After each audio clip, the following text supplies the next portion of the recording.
Sin su presencia no seríamos nada.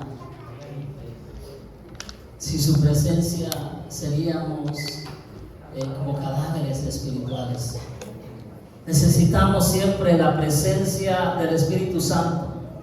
Y el Espíritu Santo, hermanos, nos va a permitir a cada uno de nosotros a que apreciemos más adecuadamente la naturaleza y la persona de Dios. Nos va a ayudar a comprender mejor la naturaleza de la iglesia como cuerpo orgánico, vivificado por el poder del Espíritu Santo. Y nos va a ayudar a comprender el plan de Dios para el creyente y su provisión divina para una vida cristiana victoriosa. Porque el deseo, el anhelo del Señor es ese, que como cristianos nosotros seamos victoriosos en todo lo que enfrentamos. En esta mañana nuestra enseñanza será enfocada sobre la obra del Espíritu Santo, tanto en la iglesia como en la vida de Cristo. Todos nosotros sabemos y hemos leído la palabra, como leíamos en la primera cita de Hechos capítulo 2, donde nos habla acerca de del derramamiento del Espíritu Santo en la vida de la iglesia, en el día del Pentecostés. Y una de las funciones principales del Espíritu Santo en la iglesia va a servir para edificar la obra del Señor. Y los medios que Él va a utilizar para edificar la obra del Señor va a ser los dones del Espíritu. Los dones del Espíritu son herramientas que Dios ha dado a la iglesia para que se desarrolle, para que trabaje, para que se extienda y para que cumpla con la misión a la cual ha sido enviada.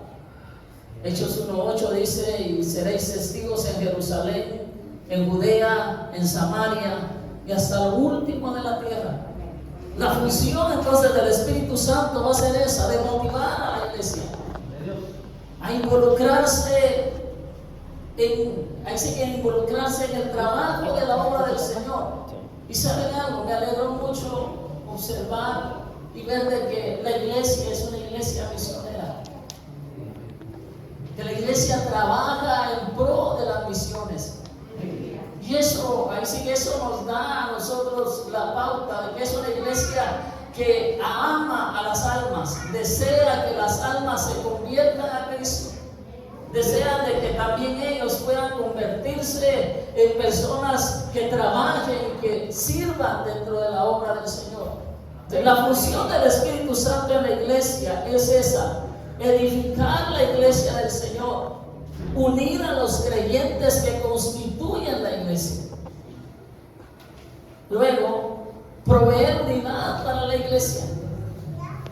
Eso solamente lo logra el Espíritu Santo obrando en nuestras vidas. Precisamente el día de ayer me invitaron a ir a una convención de fraternidad de varones en nuestro distrito, y me invitaron que fuera a desarrollar el tema, la unidad, la importancia de la unidad dentro de la iglesia. Y uno de los elementos importantes para que pueda haber unidad es que le permitamos al Espíritu Santo tomar el control de nuestras vidas. Porque si nosotros no le damos el lugar al Espíritu Santo, siempre vamos a estar en situaciones que a Dios no le van a agradar. Van a haber divisiones, van a haber problemas, van a haber contiendas dentro de nosotros. Pero si el Espíritu Santo toma ese control, nos va a motivar a ser una iglesia unida. Y eso nos va a ayudar a desarrollarnos el trabajo de la obra del Señor. El Espíritu Santo mora en los creyentes e imparte la vida de Cristo, que determina el hecho que la iglesia es un organismo y no una organización. Todos somos miembros del cuerpo de Cristo. Todos somos importantes en el cuerpo, en la obra del Señor. Todos formamos parte del cuerpo de Cristo y todos desempeñamos una labor importante dentro de ese cuerpo. Y si nosotros comprendemos eso, entonces nadie se va a sentir superior a otro, sino que todos vamos a trabajar en armonía, todos vamos a trabajar conforme a los propósitos que Dios tiene para la vida de cada uno de nosotros. También confirma la palabra escrita. Por medio de una intuición directa en el corazón del creyente, el Espíritu Santo constituye una declaración de que Dios es el autor de las Escrituras. Sabemos de que Dios es el que obra, sabemos de que Dios es el que se va a manifestar de una manera grande en nuestras vidas. Pero debemos dejar que el Espíritu Santo sea el que tome el control en nosotros. Ahora, la obra del Espíritu Santo en el creyente. Dice, primero nos convence de pecado. Eso es lo que hace el Espíritu Santo, convencernos del pecado. Y cuando leímos la cita de Juan, capítulo 16, versículo 7 al versículo 11, leíamos eso, que va a ser el Espíritu Santo el que nos va a convencer a nosotros de pecado, de justicia y de juicio. Juan 16:8 dice, y cuando Él venga, convencerá al mundo de pecado, de justicia y de juicio. Recuérdese que usted y yo fuimos convencidos, y no fuimos convencidos por el mensaje que un predicador nos presentó, sino que fuimos convencidos directamente por el Espíritu Santo. Él fue el que habló a nuestra vida. Él fue el que nos hizo a nosotros entender, nos hizo a nosotros comprender cuál era nuestra condición. Amén. ¿Cómo estábamos nosotros antes de venir a los pies de Cristo? ¿Cuál era nuestra condición antes de venir a los pies de Cristo? Efesios dice que estábamos muertos en nuestros delitos y pecados. Romanos dice que estábamos, por cuanto todos pecaron, dice, estábamos destituidos de la gloria de Dios. Ya no teníamos ninguna esperanza. Pero fue Dios a través del Espíritu Santo el que nos convenció, el que hizo que nosotros recapacitáramos, el que hizo que nosotros reaccionáramos, el que hizo que nosotros nos arrepintiéramos del estilo de vida que estábamos teniendo. Y venimos a los pies de Cristo, y al momento que nosotros venimos a los pies de Cristo, nuestra vida cambió por completo. Antes no teníamos esperanza, pero ahora sí tenemos una esperanza bienaventurada. Antes no éramos hijos de Dios, ahora somos hijos de Dios, pero ha sido por la gracia y por la misericordia que Dios ha tenido para con cada uno de nosotros. Amén. ¿Qué tipo de vida llevábamos nosotros antes? ¿De dónde Dios nos rescató? Y ahora vean en dónde Dios nos tiene ahora. Pero no ha sido porque nosotros hayamos sido buenos, no ha sido porque nosotros digamos, no es que yo estoy aquí porque yo me he esforzado, yo me he luchado, me he abstenido de muchas cosas. No, estamos aquí donde estamos porque Dios lo ha permitido. Dios nos ha dado. Así que Dios nos convenció del estilo de vida que llevábamos y nos hizo ahora unas nuevas personas. Ahora dice la carta de Pedro, ahora somos linaje escogido, somos real sacerdocio, ahora somos una nación santa, somos un pueblo adquirido por Dios, dice, para que anunciemos las virtudes de aquel que nos llamó de las tinieblas a su luz admirable. Antes no teníamos un nombre, ahora tenemos un nombre. Antes nos veían en la calle y cómo nos saludaban. Cambio ahora no, usted va en la calle y empieza, hermano, Dios le bendiga. Antes ni por nuestros nombres nos llamaban, ahora sí. ¿Por qué? Porque es lo que Dios ha hecho en la vida de nosotros. Dios nos convence de pecado. Fue Dios a través de su Espíritu Santo quien nos convenció. Y es por eso que estamos convencidos de que el único quien puede convencer al pecador y el único que pudo convencernos a nosotros fue Él a través de su Espíritu. Y no hay nadie más que pueda convencer la vida de una persona. Después de que nos convenció el Señor por medio de su Espíritu Santo, provocó en nosotros que nos arrepintiéramos. Amén. Y el arrepentimiento es un cambio, es un cambio de rumbo.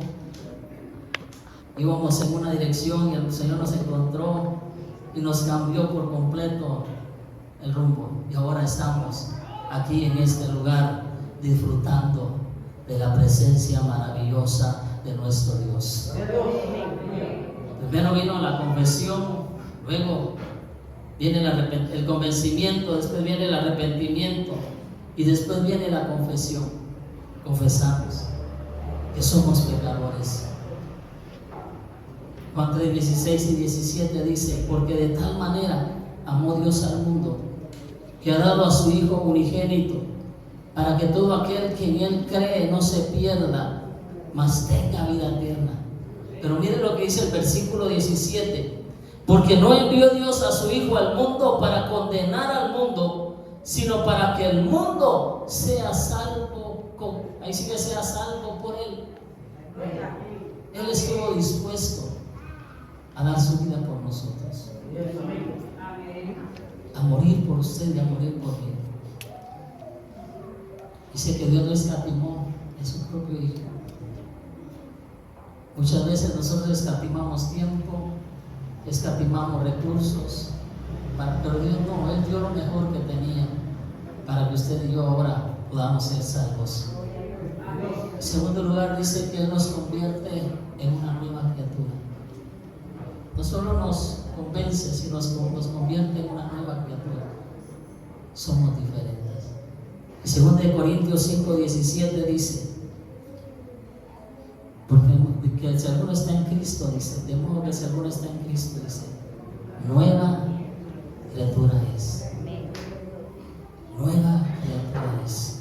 Y luego dice: las cosas viejas pasaron, he aquí todas son hechas nuevas.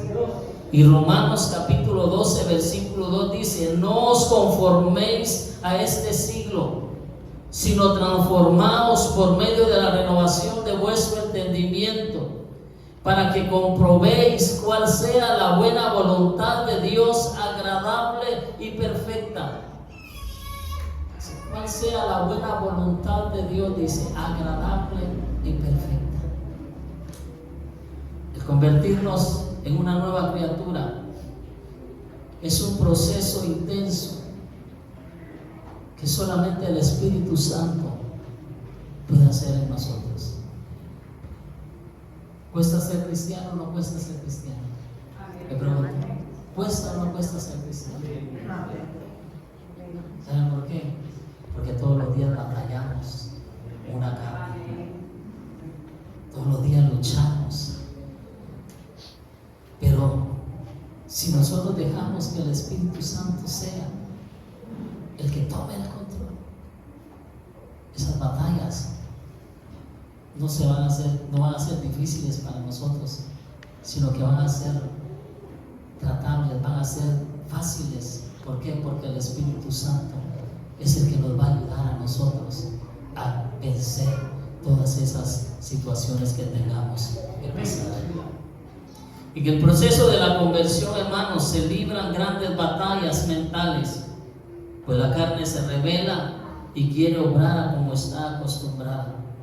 Y Gálatas 5:17 dice: porque el deseo de la carne es contra el espíritu, y el del espíritu es contra la carne, y estos dos se oponen entre sí, para que no hagáis, dice, lo que quisierais. Hay una batalla, hay una lucha continua. En ese proceso de la conversión, nos damos cuenta de que tenemos vulnerabilidades, pero también percibimos que ya no estamos solos en la lucha. Antes batallábamos solos, antes luchábamos solos, ahora no. Ahora hay alguien que está de nuestro lado. Amén. Ahora hay alguien que nos ayuda a vencer todos esos obstáculos y todas esas batallas. Y es Dios a través de su Espíritu Santo. Luego, después de convertirnos en una nueva criatura, nos purifica, dice, y nos santifica. El hermano cantaba ese himno: purifícame, lávame, ¿qué más? Renuévame, restáurame con tu poder. Y el Espíritu Santo es el que hace eso en nosotros, nos purifica. Y Dios, antes de usarnos como instrumentos de Él, nos purifica. ¿Por qué? ¿Por qué no usar algo que no esté limpio? Usted en su casa, cuando va a tomar algo en un vaso, usted se fija que este vaso está limpio. O lo agarra, este está aquí, lo va a tomar, ahí va. Usted utiliza un vaso limpio porque dice, me voy a enfermar, o a veces somos tan delicados que vamos a un determinado lugar y nos dañan un vaso. No queremos ahí. Lo limpiamos porque sabemos nosotros que va a ser para Él. El Espíritu Santo es el que hace eso en nosotros, nos purifica, nos limpia, nos santifica. Y en el tiempo de la iglesia, los medios que Dios utiliza para purificarnos, para santificarnos, es la sangre de Cristo. Por medio de la sangre de Cristo nuestros pecados han sido perdonados. Por medio de la sangre de Cristo así que hemos sido limpiados. Por medio de la sangre de Cristo hemos sido santificados. Otro elemento que utiliza Dios para purificarnos y santificarnos es el Espíritu Santo. Y luego tenemos la palabra de Dios. Para purificarnos y para santificarnos tenemos la sangre de Cristo. Para que lo limpie.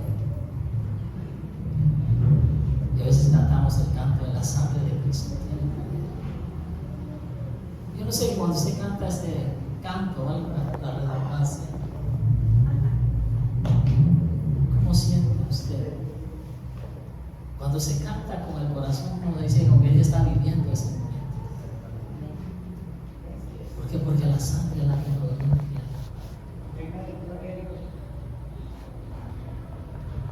Dice que para el oro, para que sea legítimo, tiene que pasar por un proceso.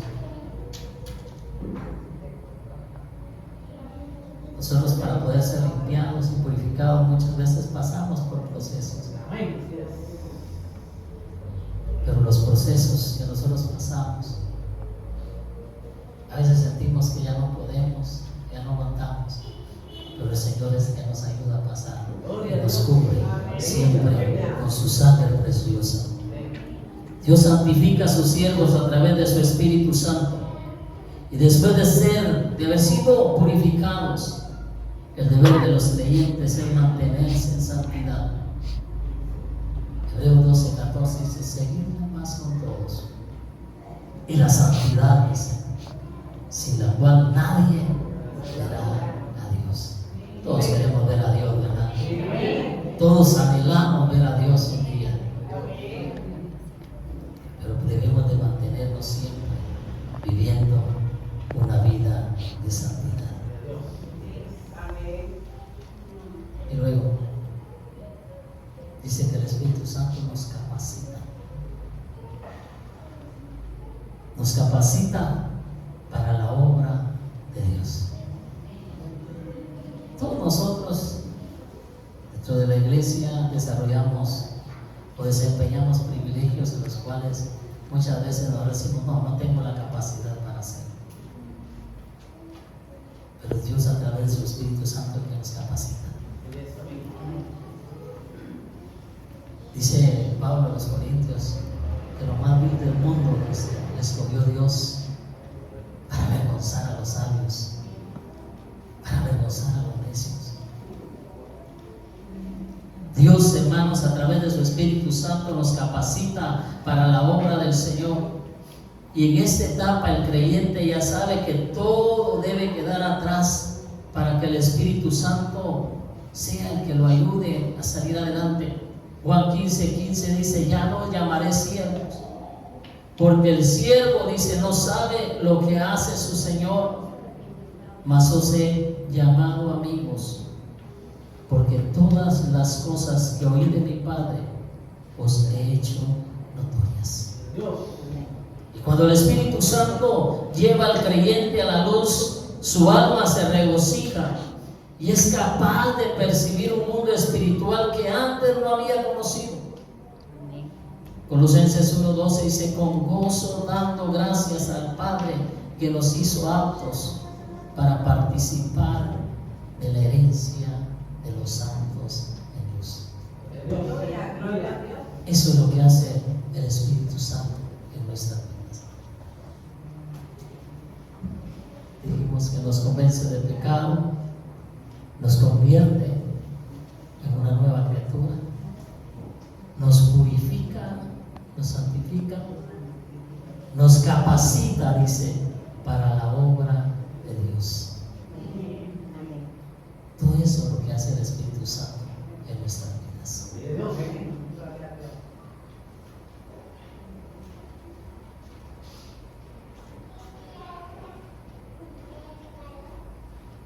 Hoy finalicemos.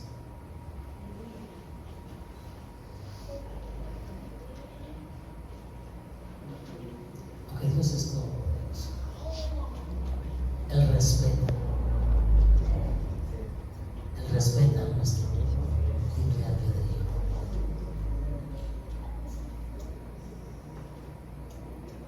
Y aunque puede llamarnos a lo largo de nuestras vidas, la decisión final es nuestra.